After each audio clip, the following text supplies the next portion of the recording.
అందరికీ నమస్తే అండి. జస్ట్ ఇందాకే ఒక గంటన్నర అయినట్టుంది. మన శంకర్ వరప్రసాద్ గారు పండగకి వస్తున్నారు సినిమా ట్రైలర్ రిలీజ్ అయింది. ఆ సినిమాకి సంబంధించిన ట్రైలర్. మెగాస్టార్ చిరంజీవి గారు హీరో, అనిల్ రావుపూడి వరుసగా హిట్లు వస్తున్న మంచి ఫామ్లో ఉన్న director Anil Ravipudi direction and Chiranjeevi గారి అమ్మాయి సుస్మిత కొనిదెల అండ్ సాహు గారిపాటి ప్రొడ్యూసర్లుగా ఈ సినిమా భారీ బడ్జెట్తో రూపొందింది. సో ఈ సినిమా ట్రైలర్ అనేసరికి కాస్త ఇంట్రెస్ట్ నెలకొంది. 2 నిమిషాల 41 సెకండ్లు ఈ ట్రైలర్ ఉంది. ఈ ట్రైలర్లో వాళ్ళు చెప్పాల్సిన కథనైతే చెప్పారు. చిరంజీవి గారు ఒక సెంట్రల్ ఇంటెలిజెన్స్ ఆఫీసర్. సో నేరస్తుల పాలిట ఎముడుగా ఉంటారు. నేరం జరిగితే ఒప్పుకోరు. ఇమీడియట్గా ఎంత పెద్ద కేసైనా చాలా ఈజీగా సాల్వ్ చేసే ఒక ఆఫీసర్. ఆయన ఫ్యామిలీ లైఫ్లో కొన్ని డిస్టర్బెన్స్లు, భార్యతో ఉన్న విభేదాలు, వాటిని ఫ్యామిలీ ఆడియన్స్కి చేరువయ్యేలాగా కొన్ని భార్యాభర్తల మధ్య జరిగే సీన్స్ని, ఫ్యామిలీ డ్రామాటిక్ సీన్స్ని అనిల్ రావుపూడి గారు ఇటువంటివి రాయడంలో ఆయన దిట్ట. అనిల్ రావుపూడి గారు భార్యాభర్తలకు మధ్య అండ్ ఫ్యామిలీకి సంబంధించిన కామెడీ సీన్స్ రాయడంలో దిట్ట. సో ఆయన గతంలో తీసిన సినిమాలు చాలా సినిమాలు ఇటువంటి మంచి టైమింగ్ ఉంటాయన్నమాట. ఈ టైమింగ్ అంటే సంక్రాంతి టైంలో రిలీజ్ చేసి ఫ్యామిలీకి కనెక్ట్ అయ్యే స్టోరీలను ఆ సినిమాలను రిలీజ్ చేసి హిట్ కొట్టడంలో అనిల్ రావుపూడిది ప్రత్యేకమైన ముద్ర వేసుకున్నాడు. కాబట్టి ఈ సినిమా ఆల్మోస్ట్ అదే దాని రిలేటెడ్ స్టోరీ అనుకోవచ్చు. అయితే మధ్యలో చిరంజీవి గారి లుక్స్ బాగున్నాయి, ఆయన వింటేజ్ లుక్స్ బాగున్నాయి. అండ్ దానికి తగ్గట్టు నయనతార కూడా సరైన క్యారెక్టర్, ఆయనకు తగ్గ జోడీగా ఉన్నారు. అండ్ మధ్యలో చివరిలో వెంకటేష్ ఎంట్రీ, వెంకటేష్కి అనిల్ రావుపూడి గారికి మంచి రిలేషన్స్ ఉన్నాయి. వాళ్ళిద్దరు 3 సినిమాలు తీశారు కాబట్టి వాళ్ళిద్దరి మధ్య ఉన్న రిలేషన్స్ కారణంగా వెంకటేష్ ఎంట్రీ అవ్వడం, వాళ్ళిద్దరి మధ్య కొన్ని డైలాగ్స్ పేలడం. సో దాంతో సంథింగ్ ఏదో ఇంట్రెస్ట్గానే ఉంది ట్రైలర్ అయితే సంక్రాంతి సీజన్కి వస్తుంది. భారీ బడ్జెట్ సినిమా. ఈ సినిమా నిర్మాణ వ్యయం సుమారుగా 150 కోట్లంట. మేబీ ప్రీ రిలీజ్ బిజినెస్ ఎంత చేసిందో ఇంకా పూర్తిగా లెక్కలు అయితే రాలేదు. ఏరియా వైజ్ ఇప్పుడిప్పుడు అమ్ముతున్నారు. ఇంకొక 2-3 రోజుల్లో లెక్కలు వస్తాయి. కానీ 150 కోట్లు ఈ సినిమా బడ్జెట్.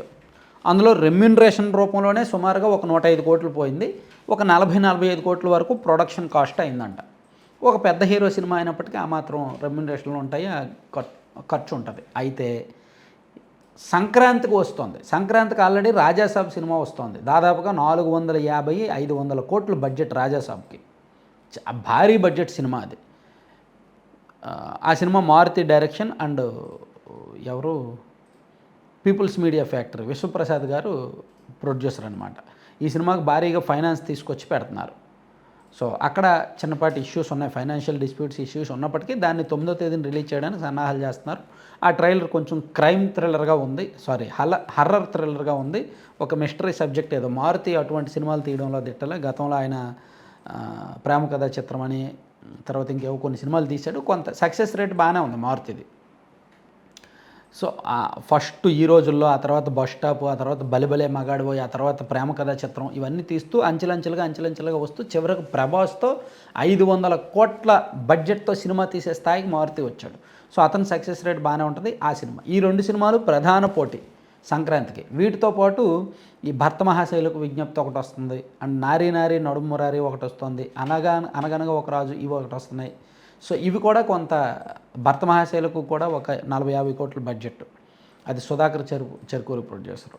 అలాగే నారీ నారీ నడుమురారి, ఇలా సంక్రాంతికి 8 సినిమాలు వస్తున్నాయి. వీటిలో మ్యాక్సిమం బడ్జెట్లు రాజాసాబ్ అండ్ మన శంకర్ వరప్రసాద్.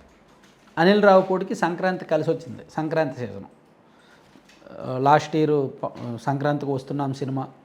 అంతకుముందే 2023లో అనుకుంటా సర్లేరు నీకెవరు, అంతకుముందు F2, F3 ఇవన్నీ కూడా సంక్రాంతికి వచ్చి మంచి హిట్లు కొట్టాడు. సో ఇప్పుడు ఈ సినిమా మీద అంటే ట్రైలర్ చూసిన తర్వాత కొంత ఇంట్రెస్ట్ అయితే క్రియేట్ అయింది. కాస్త చిరంజీవి గారి కామెడీ టైమింగ్ బాగుంటుంది. సరైన స్టోరీ, సరైన స్క్రీన్ ప్లే తగిలితే ఆయన వింటేజ్ చిరంజీవి గారు, ఆయన కామెడీ టైమింగ్ మళ్ళీ బయటకు వచ్చే అవకాశం ఉంది. ఈ ట్రైలర్లో కూడా దాన్ని చూపించే ప్రయత్నం అయితే చేశారనమాట. సో సంక్రాంతికి ఏంటంటే రిపీటెడ్ ఆడియన్స్ ఉంటారు అండ్ ఎక్కువ మంది సినిమాలు చూస్తారు. ఇంటిల్లిపాది కుటుంబ సమేతంగా సినిమాలు చూస్తారు. సో ఫ్యామిలీకి తగ్గ కథ ఏదైనా వస్తే, సరైన సినిమా వస్తే ఖచ్చితంగా ఫ్యామిలీ ప్యాకేజ్గా టికెట్లు బుక్ చేసుకొని వెళ్తారనమాట.